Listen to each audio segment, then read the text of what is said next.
I was returning from the notary in a good mood, imagining how I would tell my daughter and son-in-law about the inheritance from my brother, a villa on the ocean front, and 2 apartments that would change our lives. But as I approached the house, I heard their voices through the open window. Their words made me freeze in horror. Before we continue, please subscribe to the channel and let us know where you were listening in the comments.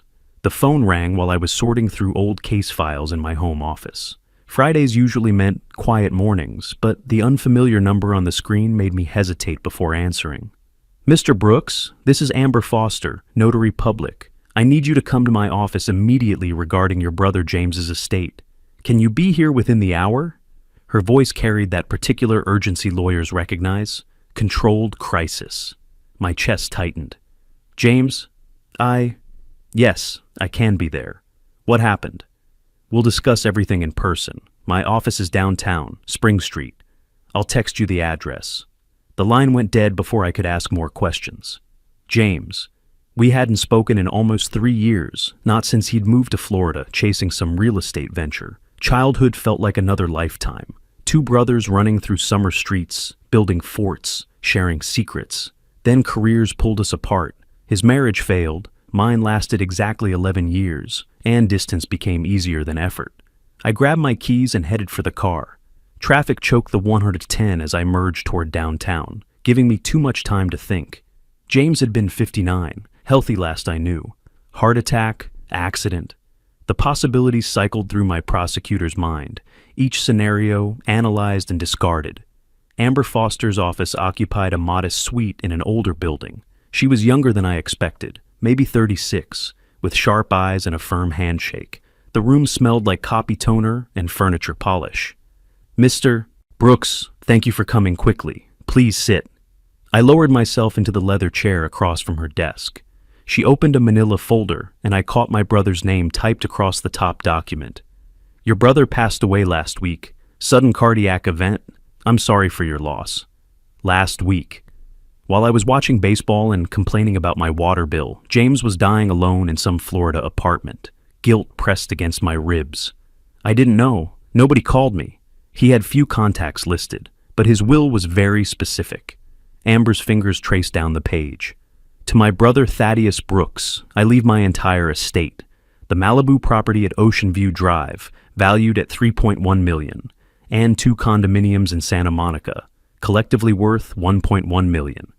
The numbers didn't register at first. I removed my reading glasses, cleaned them slowly with my shirt hem, buying time while my brain caught up. I don't understand. James and I barely spoke these past few years. Are you certain there's no mistake?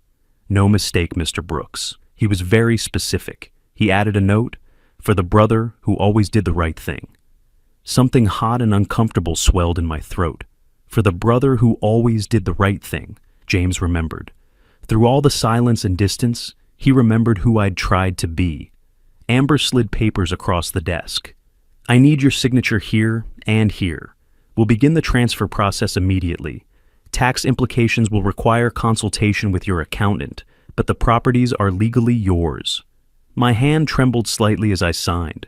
67 years old, 2 years into retirement on a prosecutor's pension, and suddenly, I owned property worth over $4 million. The pen felt too light, the moment too surreal. How soon can I access the properties? Within 2 weeks once probate clears. The Malibu house is furnished, maintained by a property management company. The Santa Monica units are currently rented, generating monthly income. Monthly income. The words tasted foreign. I'd spent decades putting criminals away, living modestly, doing the work because it mattered. Money had never been the point, but now, sitting in this sterile office holding documents that represented more wealth than I'd earned in my entire career, I felt something dangerous blooming in my chest. Hope. I thanked Amber, shook her hand again, and walked back to my car in a daze. The afternoon sun warmed my face as I pulled onto the street. Megan would be thrilled. My daughter and her husband Arnold had been living with me for 8 months now, their finances in shambles from what they'd vaguely described as bad investments. I'd been supporting them, watching my retirement savings shrink, never complaining because that's what fathers do. But now everything would change. I could help them properly, maybe even give them one of the Santa Monica condos, Family taking care of family, the way it should be. I rehearsed the words as I drove. Keep it simple. Don't oversell. Just, James left me some property. We're going to be fine. The familiar streets of Pasadena appeared, tree-lined and peaceful. I turned onto my block, saw my house ahead, with its faded blue shutters and overgrown lawn. My modest retirement palace, about to become a stepping stone to something better. I pulled up outside and cut the engine, already smiling. I parked on the street instead of pulling into the driveway. Some instinct I couldn't name. The living room window stood open, unusual for midday when we typically kept the house sealed against the heat. Voices drifted out, tense and urgent. Megan and Arnold. My hand froze on the car door. Something in their tone stopped me from calling out, from announcing my arrival. Instead, I found myself moving quietly toward the window, ducking behind the overgrown azalea bushes that desperately needed trimming. The branches scratched my arms, but I held still, listening. If Dad finds out about our debts, he'll throw us out. We can't let that happen, Arnold. We can't. Megan's voice carried that whining edge I'd heard too often lately. But the words themselves? Debts? What debts? He won't find out. We stick to the plan. Arnold's response came flat, emotionless. Tomorrow, you drive him to that psychiatrist I told you about. Guy will write whatever we need for $1,500 cash. My stomach dropped. Psychiatrist? My fingers tightened around my car keys until the metal bit into my palm. What if he refuses to go? Dad's stubborn. He'll ask questions. Then we slip something in his coffee. Sedative. Easy. Arnold's voice held no hesitation, no shame. Once he's in the nursing home, no one listens to old people anyway. His house, his assets, all ours through guardianship. The words landed like physical blows. Nursing home, guardianship. My own daughter and her husband, plotting to drug me, to declare me incompetent, to steal everything I'd worked for. The azalea branches pressed against my back, holding me frozen in a crouch that made my knees ache. But I couldn't move, couldn't breathe. And what about the inheritance? Megan again, sounding excited now. That villa and those apartments. He mentioned James left him properties. We need to move fast before he changes his will. They knew. They'd been listening to my phone calls or snooping through my papers. The violation cut deeper than the conspiracy itself. That's why we move tomorrow. Arnold's footsteps crossed the room. Get him declared incompetent. Establish guardianship, transfer everything. The psychiatrist knows the script. Depression, memory loss, inability to manage finances. Judge will sign off within a week. What if someone questions it? His friends? What friends? The man's a hermit, retired prosecutor who spends his days reading old case files and watching game shows. Nobody's going to fight for him. The clinical assessment of my isolation stung because it was true. I'd let relationships atrophy. Focused on work for so long that retirement had left me adrift and alone. Except for Megan. I'd thought at least I had Megan. Her voice wavered. He's still my father. He's an obstacle. Arnold's words came sharp, final. $1,500 for the psychiatrist, maybe another $1,000 for the lawyer who handles guardianship. Small price for $4 million in property. You want to keep hiding from debt collectors? You want them showing up here, asking questions? Silence. Then Megan, quieter now. No, you're right. We do this tomorrow. I backed away from the window, one careful step at a time. My prosecutor's brain had already clicked into gear, cataloging evidence, analyzing the case, elder abuse, conspiracy to commit fraud, unlawful drugging. The charges stacked up cleanly in my mind, a familiar organizational pattern that steadied my shaking hands. I reached my car, eased the door open without sound, and slid behind the wheel, started the engine as quietly as possible, and pulled away from the curb. In my rearview mirror, the house looked the same. Blue shutters, overgrown lawn, the life I thought I knew. My hands gripped the steering wheel hard enough to make the leather creak. Megan's voice echoed in my head. He's still my father. Said like an inconvenience, not a bond. And Arnold's response, he's an obstacle. I drove without destination, just needing distance. The streets of Pasadena blurred past while my mind worked through the problem systematically. No confrontation yet. Confrontation required leverage, evidence, a strategy that guaranteed victory. I'd spent 35 years in courtrooms. I knew how to build a case. They wanted to declare me incompetent, to drug me and warehouse me while they liquidated my life. The inheritance James left me, the validation I'd felt an hour ago in Amber Foster's office, now became something else entirely. Ammunition. I needed time to think, to plan, to become what I'd always been. A prosecutor building an airtight case against criminals who thought they were clever enough to get away with it. The afternoon sun slanted through my windshield, and I just kept driving. I drove for several blocks before I could think clearly. The betrayal kept looping through my mind. Their voices, their casual planning, the way Arnold had called me an obstacle. But rage wouldn't help. Rage was for amateurs. I spotted Memorial Park, pulled into the small lot. The place was nearly empty on a weekday afternoon, just a few joggers and someone walking a collie. I chose a bench beneath an oak tree, far enough from the playground that I could think without distraction. For the first few minutes, I sat with my head in my hands, letting the enormity wash over me. My daughter. The little girl I'd taught to ride a bike, who'd cried on my shoulder when her first boyfriend broke her heart, who'd walked down the aisle holding my arm. That same person now planning to drug me into a nursing home. Then something clicked. The prosecutor's mind, dormant for 2 years, but never truly retired, activated like muscle memory. I straightened my back, folded my hands, and looked at the situation differently. Evidence. That's what mattered. What did I actually have? An overheard conversation. No recording, no witnesses. Any defense attorney worth their retainer would shred it in 5 minutes. Hearsay. Inadmissible.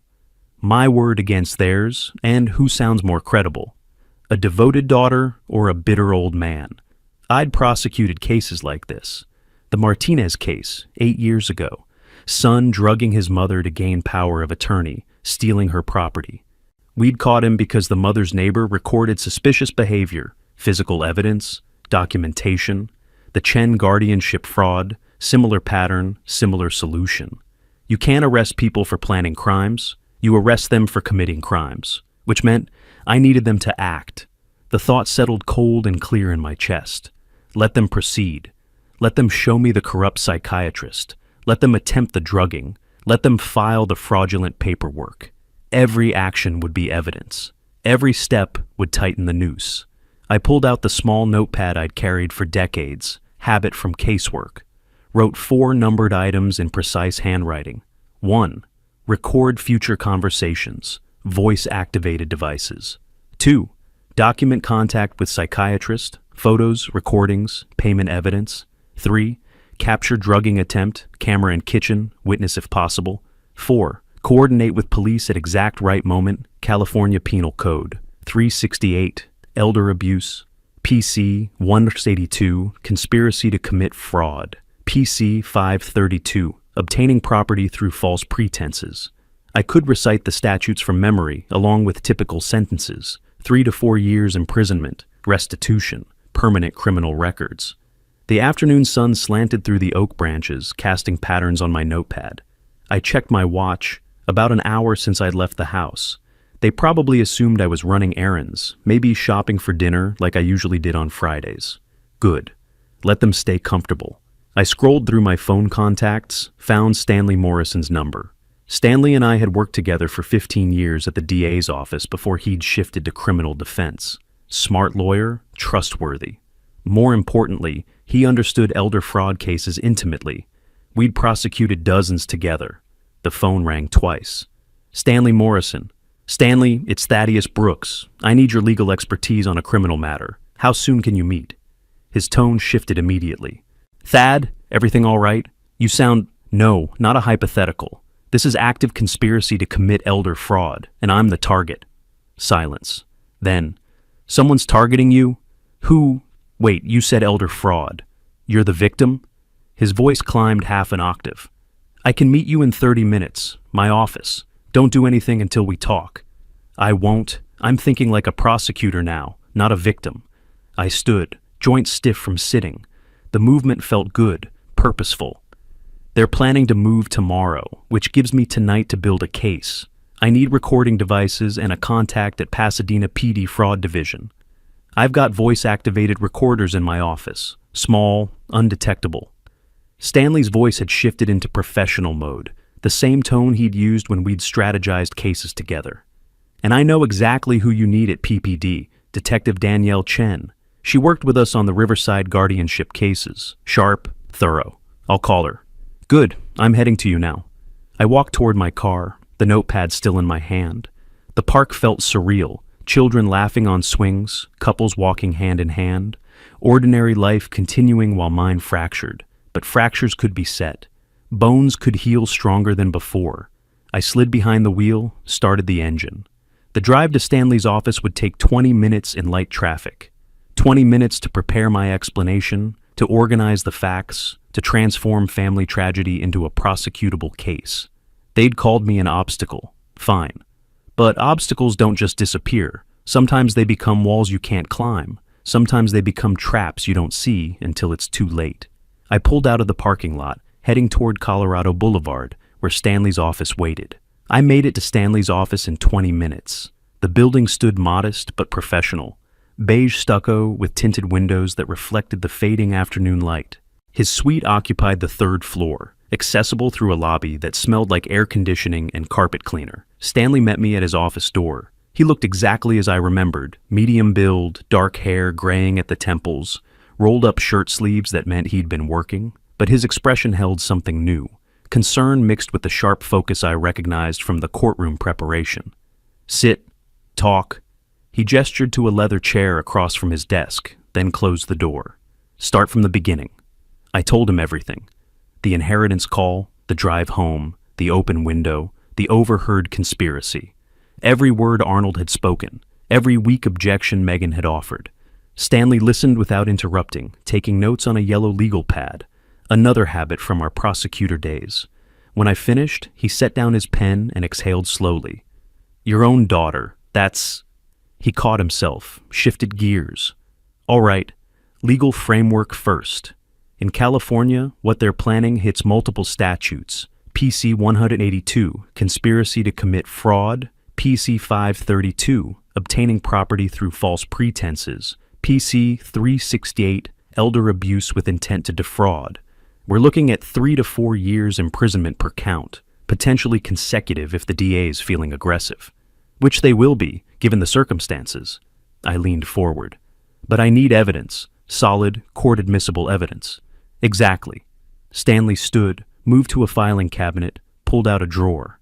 Voice-activated recorders. I use these for client meetings when I need backup documentation. 2-hour battery life, motion-activated, USB disguised. California's a one-party consent state for recordings, which means I can record conversations I'm part of without their knowledge, legal and admissible. The familiar territory steadied me. This I understood. This was procedure, protocol, the machinery of justice. He handed me 2 small devices, each about the size of a lighter. Keep one in your shirt pocket, one in the kitchen. They'll capture everything within 15 feet. Crystal clear audio, time-stamped files that download to any computer. I turned one over in my palm, surprisingly light. And the psychiatrist, they mentioned paying him $1,500 cash. That's bribery of a medical professional, possibly medical fraud. If you can photograph the exchange, record their conversation with him, that's ironclad. Stanley pulled out his phone. I'm calling Detective Chen. She needs to hear this directly from you. Understand the timeline. He dialed, switched to speaker. 3 rings, then a woman's voice, crisp and professional. Chen, Fraud Division. Danielle, it's Stanley Morrison. I've got Thaddeus Brooks in my office. Yeah, former ADA Brooks. He's the victim in an active elder fraud conspiracy, and we need your involvement. I'm putting him on. Mr. Brooks? Her tone shifted, respectful. I remember your work.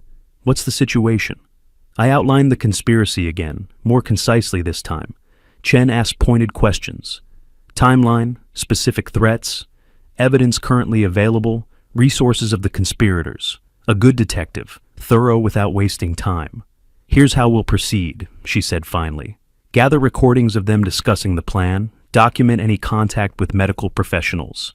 If they attempt drugging, that's aggravated assault. Call 911 immediately. I'll have a patrol unit on standby starting tomorrow morning. The moment you have actionable evidence, we move." "What about the psychiatrist?" I asked. "If they meet with him tomorrow, I'll run background checks tonight, see if any local psychiatrists have prior complaints or investigations. If we can identify him before the meeting, that helps our case. But Mr. Brooks," she paused, "you're walking into a dangerous situation. These are people who've already planned to drug you. Don't underestimate them." "I spent 35 years prosecuting criminals," I said quietly. "I won't underestimate them, but they've already underestimated me." We ended the call. Stanley walked to his small office refrigerator, pulled out 2 bottles of water, handed me one. The gesture felt absurdly normal, like we were just colleagues catching up, not preparing to take down my own family. "You need to act completely natural when you go home," he said. "They can't suspect you know anything. Can you do that?" I thought about the thousands of witnesses I'd prepared, the defendants I'd watched lie under oath, the performances I'd evaluated in the courtroom after courtroom. "I can do that." "Good." He handed me a business card. "My cell's on there. Anything seems wrong, anything escalates, you call immediately. I don't care if it's midnight." I pocketed the recorders, slipped the card into my wallet, shook Stanley's hand, firm grip, the kind that meant partnership, not just professional courtesy. The elevator ride down felt longer than it should have. Through the lobby windows, I could see evening settling over Pasadena, streetlights beginning to glow. Somewhere in the city, my daughter and her husband were probably making dinner in my kitchen, refining their scheme, counting my money before they'd even stolen it. I reached my car, sat behind the wheel without starting the engine. The recorders pressed against my chest pocket, small and hard, tools of truth, instruments of justice. Tomorrow I'd return home and pretend nothing had changed. I'd smile at Megan, tolerate Arnold, drink coffee and eat breakfast while they watched for signs of weakness. They wanted a confused old man? I'd give them a performance worthy of an Oscar. Then I'd watch them destroy themselves, one recorded word at a time. I started the engine and headed home. I made it home just as evening settled in, the sky fading from orange to purple. The drive had taken about 20 minutes, enough time to compose my face into something resembling normalcy. Before leaving the car, I checked my reflection in the rearview mirror, practiced the smile of a man with good news to share. The recorder pressed against my chest, a hidden truth beneath manufactured calm. The front door opened before I could reach for my keys. Megan stood there, face instantly morphing into concerned daughter mode. "Dad, you were gone so long, we were worried sick. You didn't answer your phone." Her voice pitched higher than usual. Stress marker. "Where were you? Are you feeling all right? You look tired." I returned her hug, noting the tension in her shoulders, the way her arms barely squeezed before releasing. Arnold appeared behind her, standing from the couch with careful concern painted across his features. "Just drove around a bit after seeing Stanley. Needed to clear my head, thinking about James, the funeral arrangements, all of it." I moved past them into the living room, deliberately casual. "Sorry I didn't call. Didn't mean to worry you." "Stanley Morrison, that's the lawyer, right?" Arnold's question came too quickly. "What kind of cases were you discussing? Anything we should know about?" Testing me, looking for signs of suspicion. "Ancient history mostly, cases we worked together, people we knew at the DA's office, old men reminiscing." I smiled, let it reach my eyes. Years of witness preparation had taught me how to construct believable lies. "He's doing well. Asked about you two." Megan relaxed visibly. Arnold's shoulders dropped half an inch. They believed me. "I made chicken," Megan said. "We ate earlier than usual, 6 o'clock, but there's plenty left. You must be starving." The dining room table had been set for 3. They'd waited for me, probably worried I'd discovered something, gone to the police. I sat in my usual chair, accepted the plate Megan brought, and waited until we'd all started eating. Then I dropped the bait. "Actually, I have incredible news. James left me his entire estate, villa in Malibu, 2 condos in Santa Monica." I paused, watching them. "The notary estimates it's worth close to $5 million. Can you believe it? $5 million. The real value was $4.2 million, but inflation served a purpose. Make them reckless, make them urgent." Arnold's fork stopped halfway to his mouth. Megan's breath caught audibly. Under the table, their hands found each other. I saw the movement, the silent communication passing between them. That's incredible, Dad. Megan's voice trembled. 5 million. James really came through for you. For us, I corrected gently. You're my daughter. This changes things for all of us. I let hope color my tone, played the generous father. Maybe you two can finally get back on your feet. Maybe one of those Santa Monica condos could be yours. Arnold's pupils dilated, greed, naked and unmistakable. That's generous, Thaddeus, very generous. He set down his fork with careful precision. We appreciate everything you've done for us these past months. Past tense, as if I were already gone. After dinner, Megan cleared dishes while Arnold and I moved to the living room. I settled into my armchair, grabbed yesterday's newspaper as a prop. Natural movement took me past the bookshelf where I'd positioned the first recorder in my pocket earlier. My hand brushed the spine of a law dictionary, fingers finding the small device behind it. One press, silent activation, 2 seconds that looked like nothing. I opened the newspaper, appearing to read. Arnold moved to the window, pulled out his phone, dialed. His voice dropped low, but the recorder would catch everything within 15 feet. Dr. Martinez, Arnold Watson, tomorrow, 10 a.m., confirmed, my father-in-law. He turned slightly away from me. You'll evaluate him for competency issues, provide the documentation we need, $1,500 in cash, as agreed. Don't worry, he won't suspect anything, trusting old man. Each word landed in my mind like physical evidence. Conspiracy to commit fraud, bribery of a medical professional, elder abuse.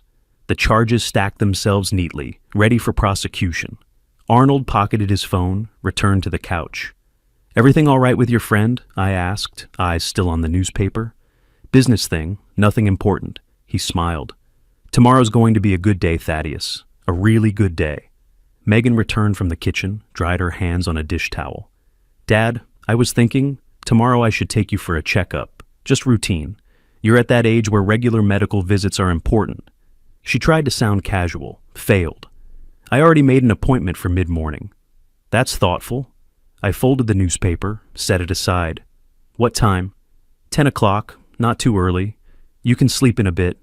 Sounds perfect. I stood, stretched. Think I'll turn in soon. Long day, emotional day.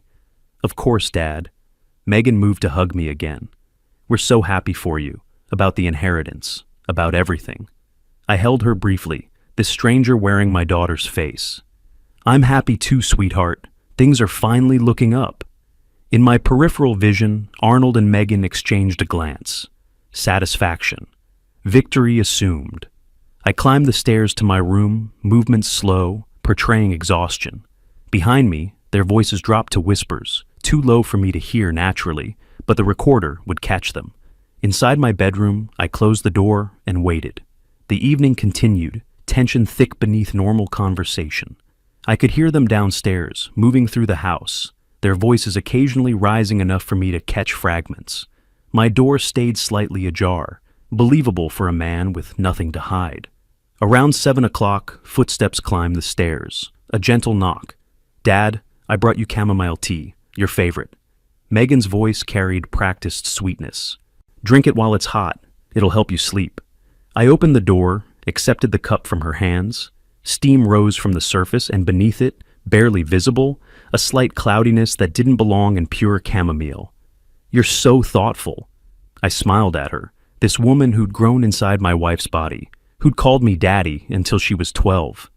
Thank you, sweetheart. Sleep well. She squeezed my arm, turned away. I closed the door, locked it quietly. The cup sat on my nightstand while I retrieved the empty glass water bottle from my closet. Purchased yesterday. Kept clean for exactly this purpose. I poured half the tea into the bottle, sealed it tight. Physical evidence. Chain of custody maintained. The remaining tea went down the bathroom sink in silence. Then I filled the cup halfway with water from the tap, swirled it to match the original level. Chamomile coloring from the residue made it look untouched. Now came the performance of my career. I opened my door again, carried the empty cup downstairs. Megan sat on the couch, Arnold beside her, both watching television with manufactured calm. That was perfect. I set the cup on the coffee table. Already feeling drowsy, I think I'll I let myself sway slightly, caught the back of the armchair. Wow, really tired. Here, Dad, let me help you. Megan jumped up, took my arm. Concern and calculation competed in her expression. Come on, let's get you to bed. I leaned on her, playing the sedated man. My words came slightly slurred. Strange, so tired all of a sudden. It's been an emotional day, the inheritance news, everything. She guided me toward the stairs. You need rest. Arnold appeared on my other side. Together they walked me up, their hands firm on my arms. Escorts or captors, the line had blurred. In my bedroom, I collapsed onto the bed fully clothed, let my eyes close, breathe deep and steady, feigning the first stages of drug sleep. Is he out? Arnold's whisper carried clearly. Give it a few more minutes. Megan's response. The dosage should work within 30 minutes. He'll be completely unconscious for at least 8 hours. They left, pulling my door almost closed. Footsteps retreated downstairs. I waited, counted to 300. Then I rose silently, moved to my closet, and retrieved the second recorder from my jacket pocket. My smartphone connected to it via Bluetooth, technology that would have seemed like science fiction during my early prosecutor days. Now a standard tool. The app activated the device I'd planted downstairs. Through my earbuds, their voices came through crystal clear. Can't believe he just drank it? Megan, nervous laughter in her voice. I told you he wouldn't suspect. Trusting old fool. Arnold, confident, dismissive. Tomorrow morning, we wake him at 9, get him dressed, drive him to Martinez's office. 1 evaluation, 1,500 cash, and we've got documentation of mental incompetence. And then we file for emergency guardianship. My lawyer says we can have it granted within 72 hours given the medical evidence. Once that's done, we control everything. His bank accounts, the inheritance, all of it. What if he fights it? With what? Once Martinez signs those papers, your father's legally incompetent. His word means nothing.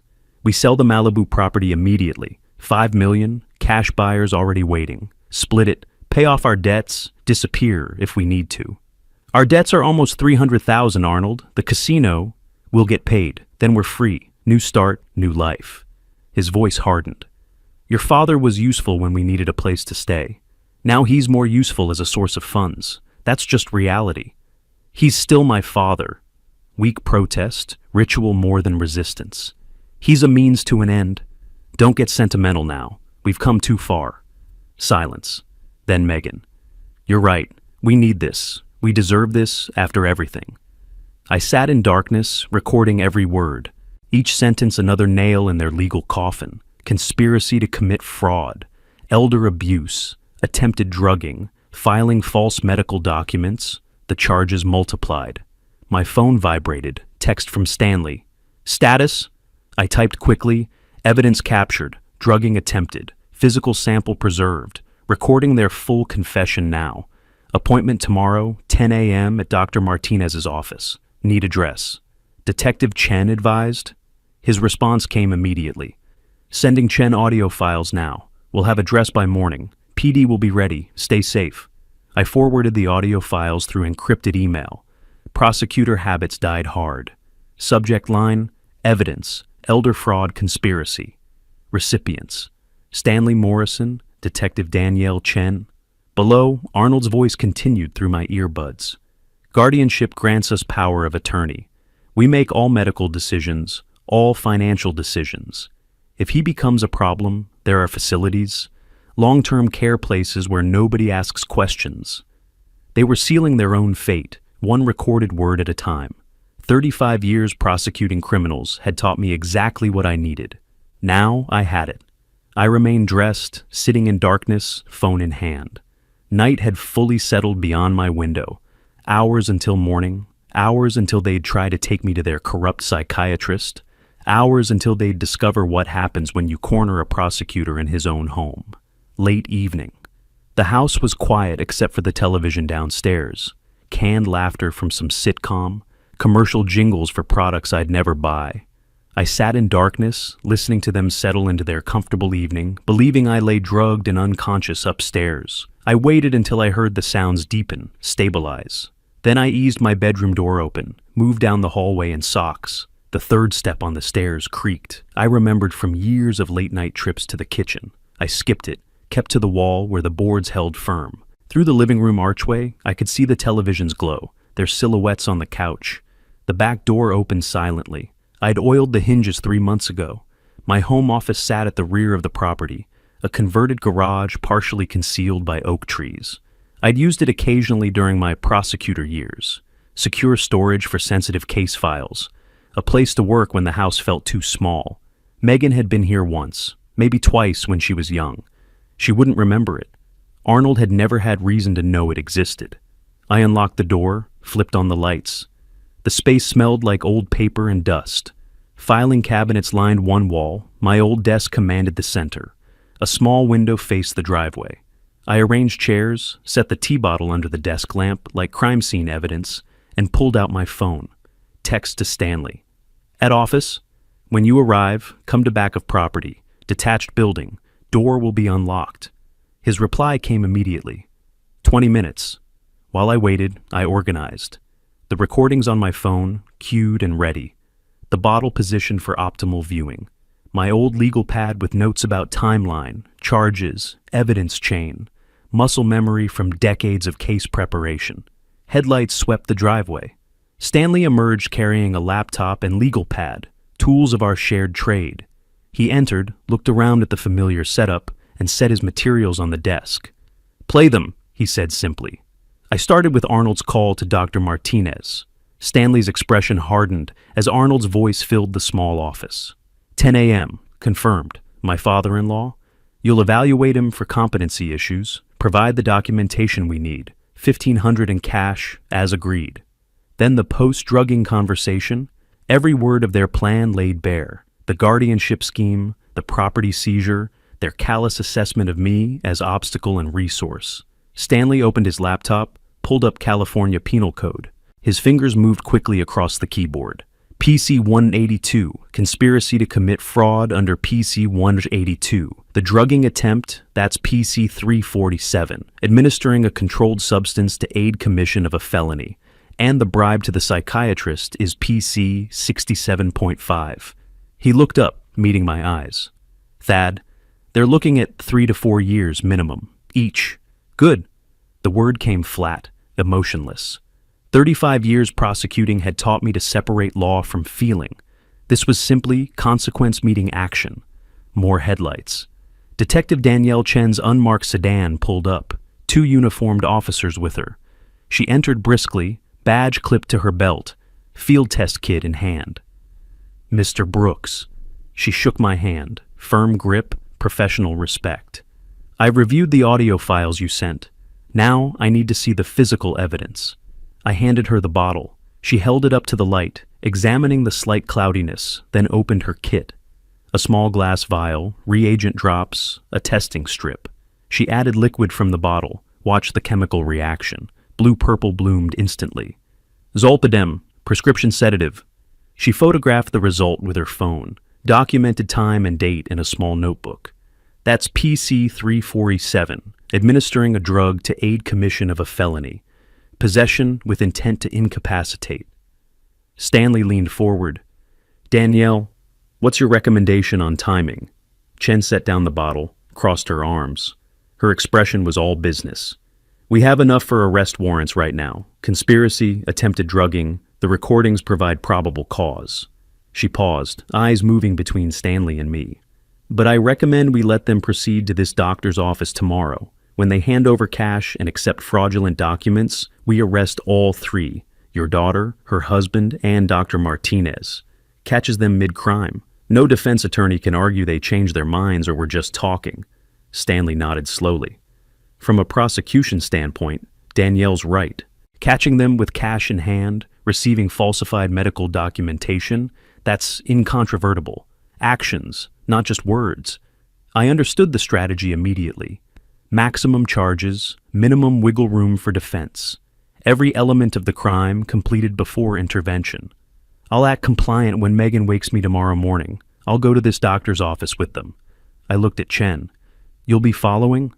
My team establishes surveillance on your house at 6 a.m. When you leave with them, we follow at a distance. You're never at risk. We'll be close. Her voice carried absolute certainty. Once they complete the transaction with Martinez, We move in immediately. What about Martinez's location? Stanley asked. We don't have an address. We'll follow them there, Chen replied. Better for our case anyway.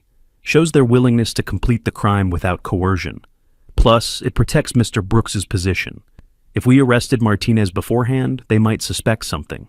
She pulled out a tactical radio, spoke briefly to the officers waiting by the door. They nodded, stepped outside. Through the window, I watched them walk the perimeter, assessing angles and cover points. Surveillance positions established by dawn, Chen continued. Unmarked vehicles, plain clothes. You won't see us, but we'll have eyes on every exit. When do you expect them to wake you? Megan said the appointment was mid-morning, probably around 9, giving time to get me dressed and cooperative. Perfect. That gives us 3 hours of daylight surveillance before movement. She made notes in her phone. Mr. Brooks, tomorrow will be difficult. You'll need to maintain the performance. I understand. The weight of it settled across my shoulders. One more act. One final deception before the curtain fell. Stanley closed his laptop. I'll have emergency restraining orders ready to file the moment they're arrested. Asset protection, injunctions against property transfer. Your inheritance will be protected. Chen packed up her test kit, sealed the tea bottle in an evidence bag. We move at 6 a.m. Stay in your room tonight, maintain the pretense. When she wakes you, you're groggy, compliant, trusting. Can you do that? I thought about decades of witnesses I'd prepared, performances I'd evaluated, lies I'd dissected in cross-examination. I can do that. They left together, taillights disappearing down the driveway. I locked the office, crossed the dark lawn back to my house. The television still played inside. They hadn't moved, hadn't suspected. I slipped through the back door, up the stairs, avoiding that creaking third step. In my bedroom, I sat on the edge of the bed and checked my phone. Midnight approaching, hours until dawn, hours until Megan would knock on my door with false concern and real malice. Everything was ready. Now came the waiting. The planning session extended past midnight.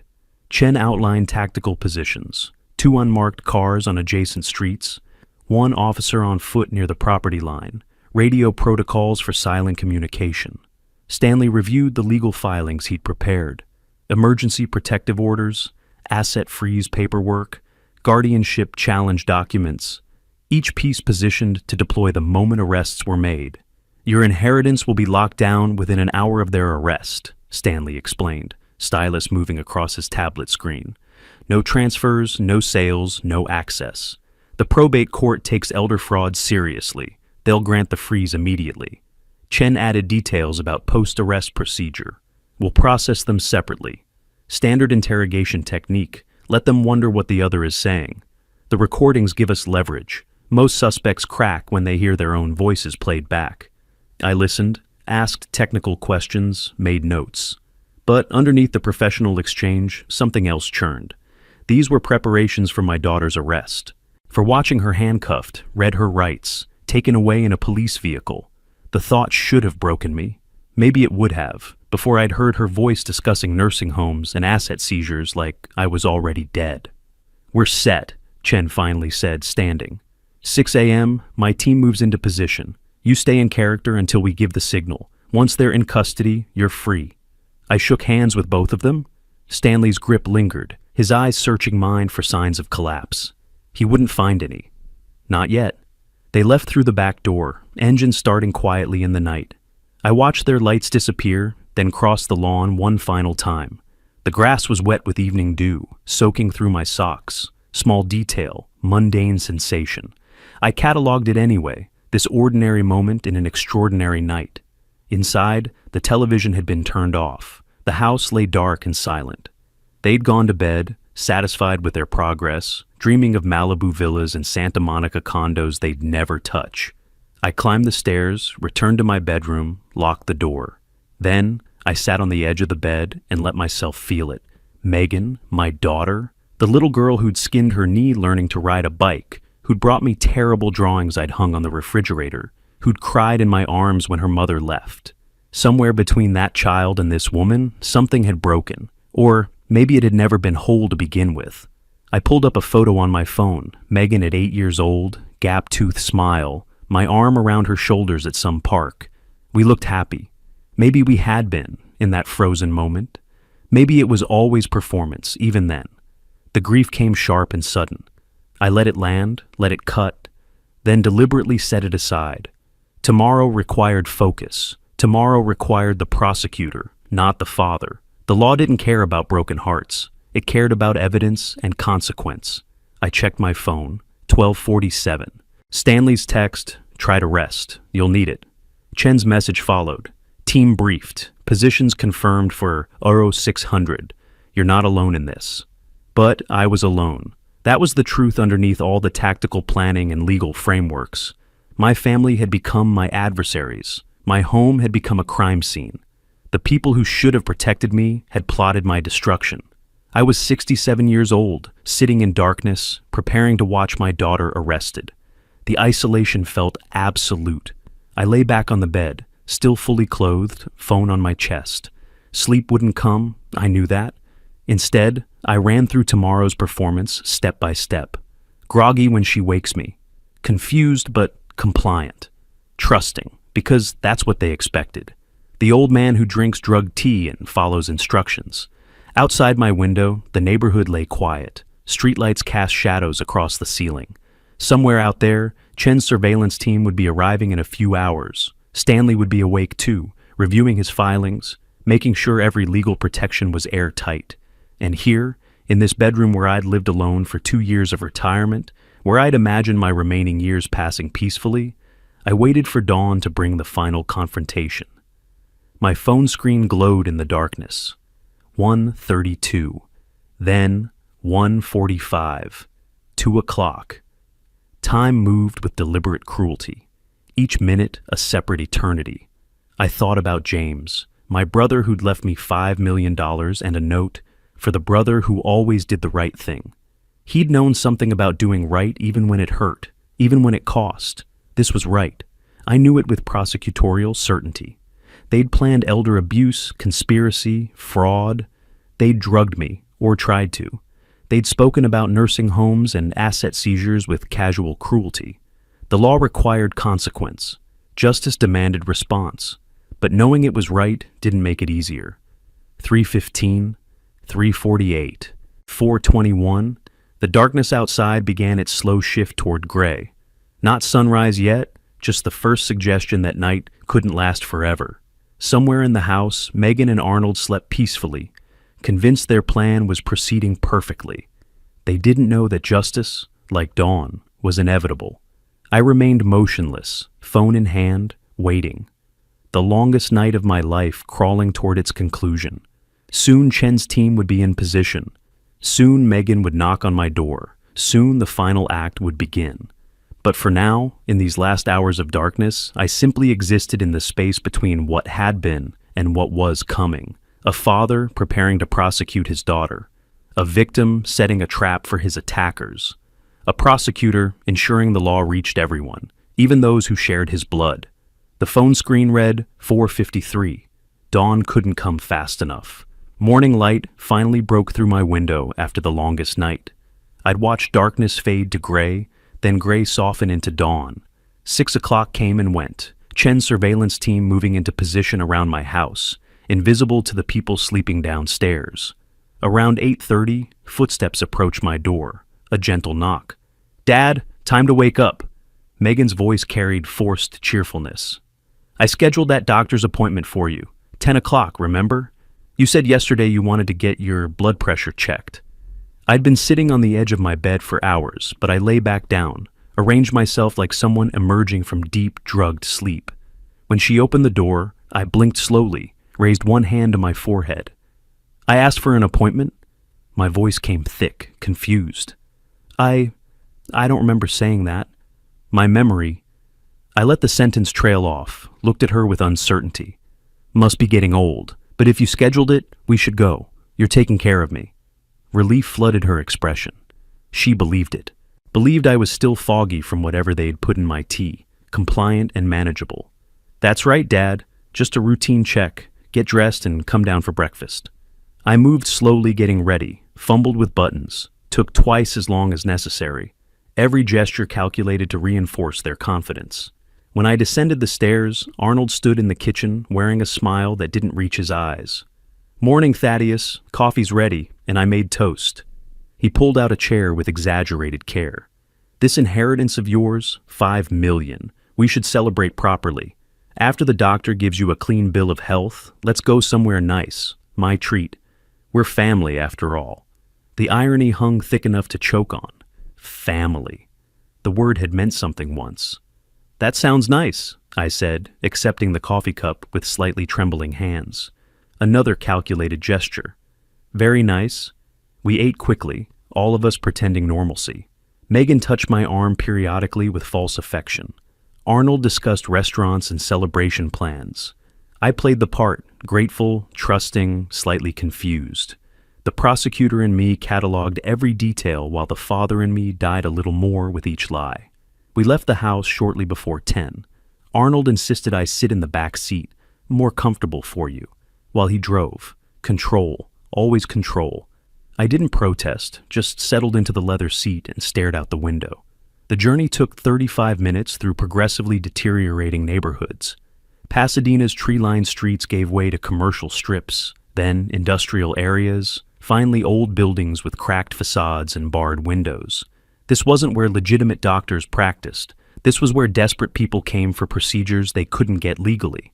At a stoplight, I glanced in the side mirror and caught sight of a gray sedan 3 cars back. Detective Chen. Relief washed through me. Silent, invisible backup. My lifeline. We pulled up to a shabby building just after 10:15. The sign read, "Medical Offices," but half the letters had faded. Arnold parked, helped me from the car with theatrical concern.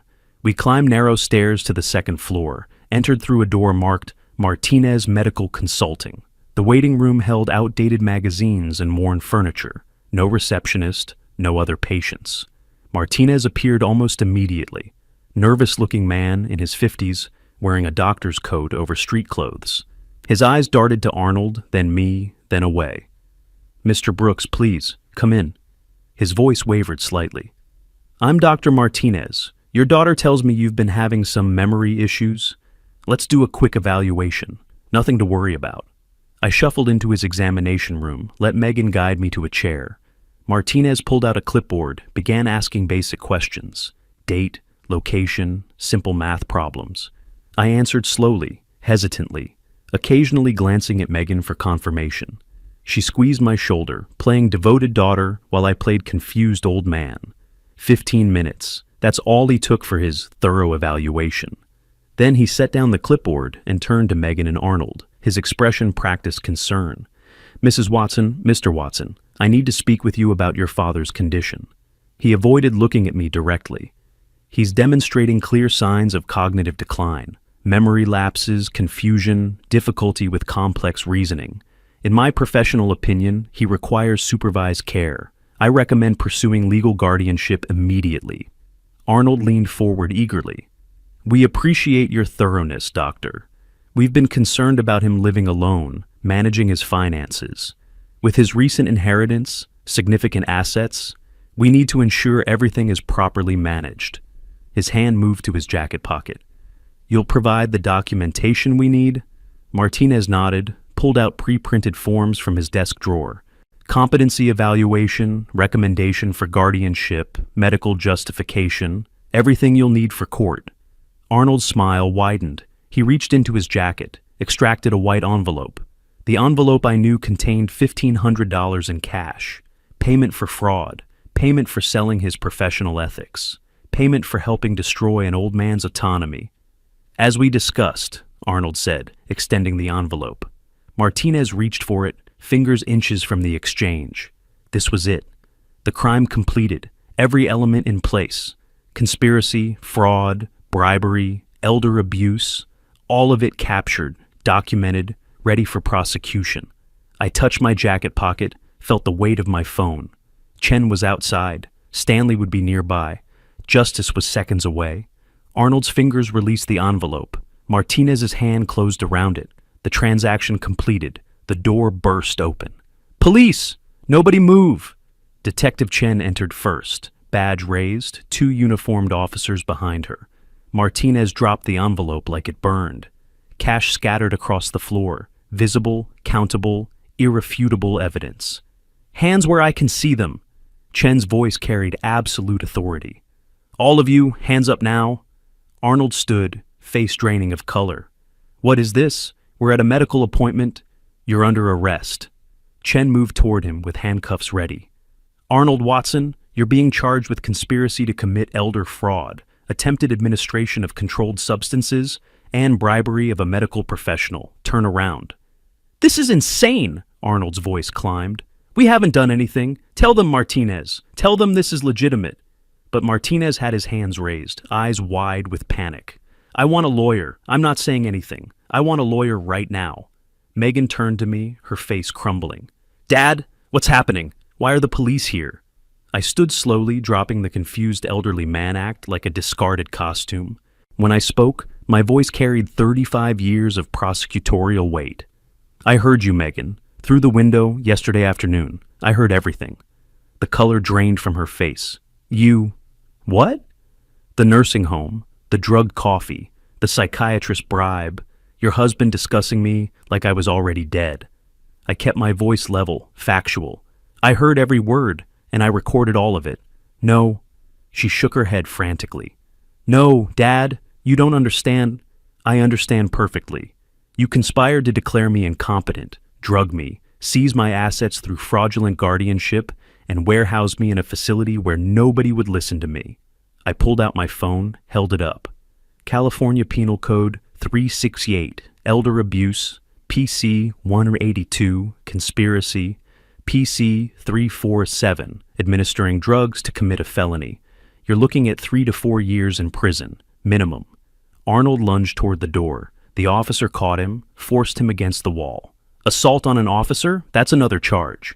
Chen finished handcuffing Arnold, moved to Megan. Megan Brooks Watson, you're under arrest for conspiracy to commit elder fraud and attempted administration of controlled substances. Dad, please! Megan's voice broke. I'm your daughter. You can't do this to me. You did this to yourself. The words came cold, final. You chose this when you decided I was an obstacle instead of a person, when you put a sedative in my tea, when you planned to lock me away and steal everything I had. Chen read them their rights while officers secured Martinez, the medical forms, the cash, the clipboard with falsified notes. Everything collected as evidence. Through the office window, I saw more patrol cars, crime scene techs arriving. Stanley appeared in the doorway, legal folders under his arm. His eyes met mine, a moment of shared professional satisfaction. Cases like this, clean evidence, clear charges, criminals caught in the act. These were the cases that restored faith in the system. Assets frozen, Stanley told me quietly. Emergency protective orders filed. Your will has been amended. Megan's removed as beneficiary. Everything's protected. They took Megan and Arnold to separate patrol cars. Through the window, I watched my daughter, handcuffed, crying, being read her rights in a parking lot in the worst part of Los Angeles. She looked back once, seeking my face, perhaps hoping for rescue. I turned away. Detective Chen drove me to the station for my official statement. 3 hours of testimony, documenting everything. The overheard conversation, the recordings, the drug tea, the fraudulent medical appointment, stenographer capturing every word, chain of evidence meticulously preserved. There'll be a rain Monday morning, Chen told me when we finished. Bail will be high given the charges. Your restraining order prohibits contact. They can't call you, can't approach you, can't ask for help. Good. The word felt insufficient but true. Stanley walked me to my car in the station parking lot. You did the right thing, Thad. You know that, right? I know. I gripped my keys, looked at the late afternoon sun. Doesn't make it feel better. It's not supposed to feel better. It's just supposed to be right. The drive home took 40 minutes. Traffic, weekend shoppers, ordinary people living ordinary lives. I parked in my driveway, entered my house, empty now, truly empty. No daughter cooking dinner, no son-in-law watching television. Just silence and the ghosts of what should have been. I sat at my kitchen table and made the necessary calls. First to Amber Foster, the notary. The will needs immediate revision. Remove Megan Brooks Watson completely. I'll designate alternate beneficiaries. Second to Stanley. Begin divorce proceedings on her behalf if needed. I want no legal connections remaining. Third to my bank. Freeze all accounts pending investigation. Practical steps. Forward motion. The things you do when family becomes enemy and justice becomes necessity. Evening settled over Pasadena. In my quiet house, I poured a glass of water. Just water, nothing hidden, nothing dangerous, and stood at the kitchen window. Somewhere across the city, Megan sat in a holding cell. Arnold beside her, or separate, both facing reality. Martinez awaiting arraignment. All of them learning that consequences are real, that theft has a price, that betraying trust carries weight. I'd won. The law had functioned, evidence had prevailed, justice had been served, but victory tasted like ash. I picked up my phone one final time, dialed Amber Foster. I want to begin processing the inheritance immediately, and I need recommendations for estate planning, proper beneficiaries this time, people who won't try to kill me for it. Her voice carried sympathy. I'll have everything ready by Tuesday, Mr. Brooks. I'm sorry about your daughter. So am I. I ended the call. The house remained quiet. Tomorrow would bring paperwork, legal proceedings, the machinery of justice grinding forward. Megan would face trial, Arnold too. Martinez would lose his license and freedom. The system would function as designed. And I would remain here, in this empty house, with my inheritance and my vindication and the permanent absence of family.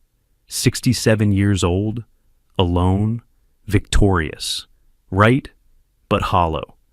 I set down my phone and stared at nothing in particular, processing everything, the betrayal, the trap, the arrests, the look on Megan's face when she realized I'd known all along, justice restored, family destroyed, both truths existing simultaneously, neither canceling the other.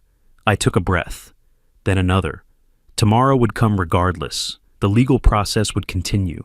Life would move forward because that's what life does. But tonight, in this quiet house, I simply existed in the space between victory and loss, acknowledging both, accepting neither as complete. The prosecutor had won his case. The father had lost his daughter. Both statements were true. Both statements were permanent. If you like this story, please like this video, subscribe to the channel, and share your impressions of this story in the comments. To listen to the next story, click on the box on the left. Thank you for watching.